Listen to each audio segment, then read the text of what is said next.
রাত তখন 12:30। নেহা আর অহনা নিজেদের মনের মতো গল্পের বই নিয়ে সবে বসেছে। ঠিক কিছুক্ষণ পরেই লোডশেডিং। বাইরে ঝড়ের শব্দ, ঘরটা নিস্তব্ধ আর থমথমে। দুজনের মোবাইলের আলো ব্যবহার করছে।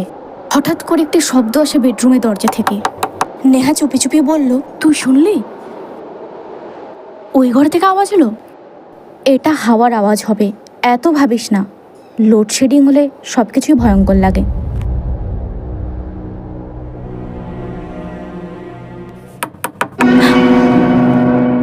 এটা তুইও শুনলি তো না?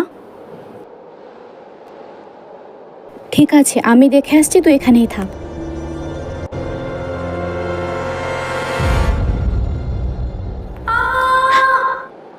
অহনা, অহনা,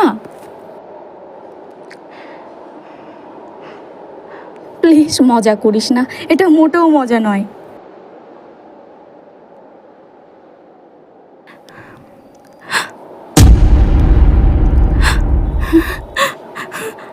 তুই কেন এলি? তোর এটা দেখা উচিত ছিল না। তুই কে? তুই তো আমাকে ঢুকতে দিলি।